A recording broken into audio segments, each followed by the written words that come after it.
प्रमित, Donald Trump के version 2.0 में कुछ बदलाव आपको दिखाई दे रहा है, अगर इस स्पीच को ही रेफरेंस ले लें तो? See, I think he will go now.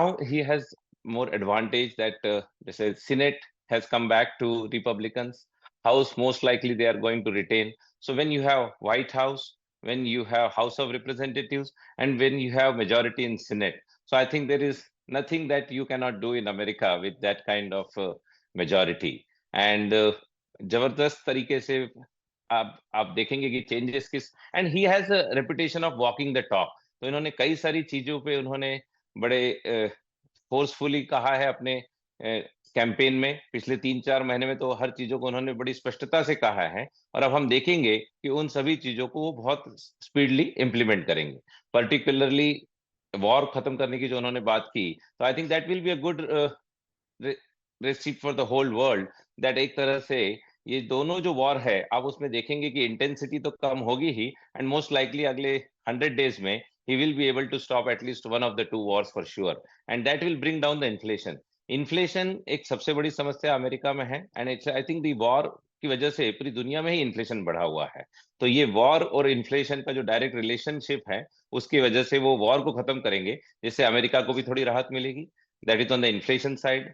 इन्होंने बहुत फोर्सफुली कहा है कि he is going to start mass deportation of illegal immigrants. अब ये देखना है कि किस तरीके से वो कर सकते हैं, बिकॉज अमेरिका की वाकई बहुत बड़ी समस्या है, चाहे वो डेमोक्रेट हो चाहे रिपब्लिकन हो। हर आदमी त्रस्त है कि इलीगल इमिग्रेशन बहुत ज्यादा मात्रा में बढ़ा हुआ है। आज आपके स्कूल में आपके बच्चे जिस स्कूल में जा रहे हैं, उन्हीं स्कूल्स में इलीगल इमिग्रेंट्स के भी बच्चे आ रहे हैं। आपका टैक्स पेयर का पैसा वहां यूज हो रहा है। आपके टाउन के कुछ होटल्स में वो इलीगल इमिग्रेंट्स रह रहे हैं। इट्स नॉट कि हर टाउन में ऐसा हो रहा है, ठीक है, कई सारे टाउन इमिग्रेशन में एक इस बड़ा तरह से मुद्दा है। रोहित का मैं एक बार फिर से रुक करना चाहूंगी।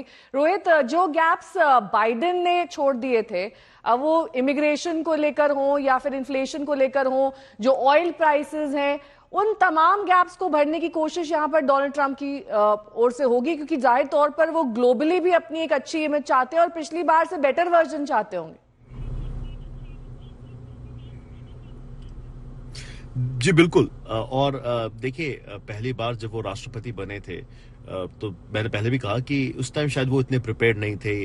उनके जो आइडियाज थे वो लोगों को रेडिकल लग रहे थे।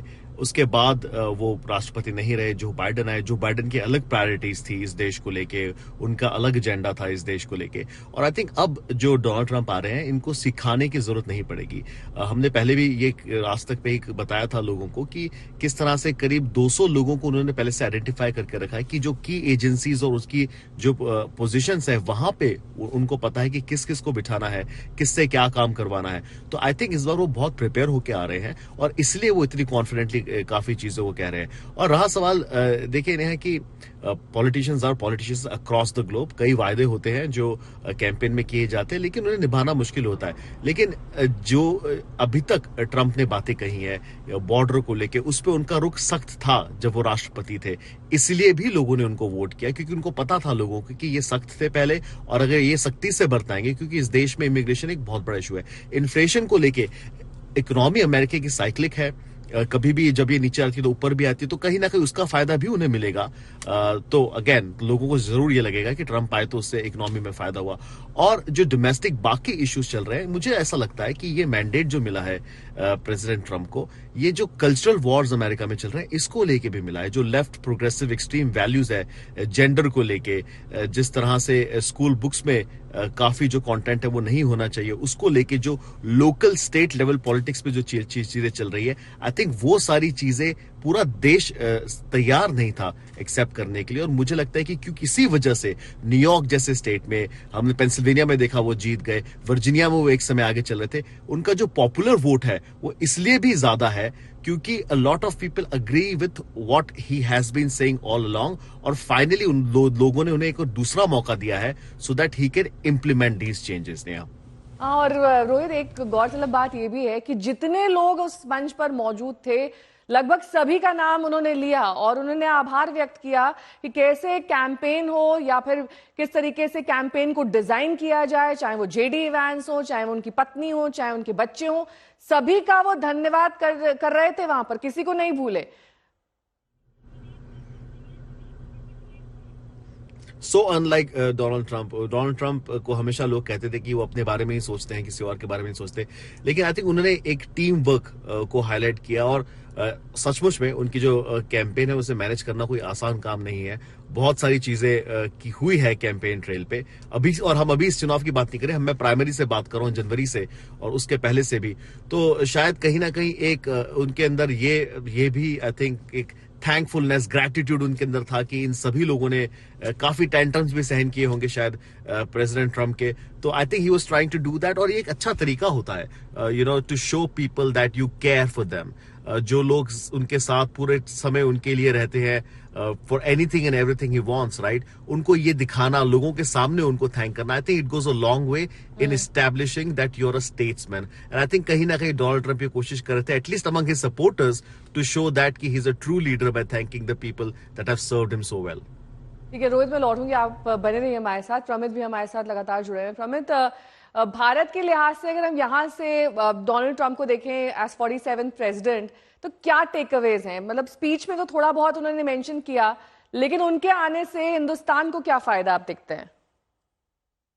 देखिए, पहले टर्म में उन्होंने क्लियर बताया कई इन multiple times that he has a very straightforward view about China, and he doesn't like whatever the way China does and the way China handles America, or the way China handles these global affairs.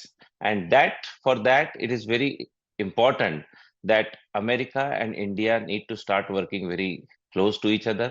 And वो अपने आप ही होगा क्योंकि there is a great chemistry between our Prime Minister Modi ji and Trump. ये पिछले 8 साल से जो इनकी केमिस्ट्री इतनी बढ़िया है, जो इक्वेशन इतनी अच्छे हैं, उसको ध्यान में रखते हुए it is very evident that both the nations will come close to each other much further, both the leaders will work very closely with each other, and we will be able to handle China far more effectively. And not just China, the whole China, Russia and Iran का जो एक trio है, उसको handle करने के लिए बहुत जरूरी है कि इंडिया और अमेरिका बहुत अच्छे से काम करें। डेफिनेटली ट्रम्प की जो प्रायोरिटी है that is MAGA, that is MAGA, make America great again, और उसको ध्यान में रखते हुए he will take most of his decisions with America's interest, but he knows that America's interest lies with India-America friendship, and how AI, that is America-India partnership, will take America as well as India to the next level. Rohit भी हमारे साथ जुड़े हुए हैं। Rohit, America India ties तो जरूरी है ही, लेकिन जिस तरीके से यूक्रेन में युद्ध चल रहा है, इजराइल में जिस तरीके के हालात बने हुए हैं, उसको लेकर ट्रंप का कैंपेन के दौरान क्या व्यू पॉइंट रहा था? और आज क्योंकि ज्यादा मेंशन उन्होंने नहीं किया, सिर्फ ये कहा कि हम युद्ध को खत्म करने की कोशिश करेंगे, क्या वाकई कुछ ठोस और कारगर कदम ट्रंप उठाएंगे युद्ध को खत्म करने के लिए? देखिए, अमेरिकन्स ने जो मैंडेट दिया है उसमें तो यही लगता है कि अमेरिकन्स को वॉर नहीं चाहिए।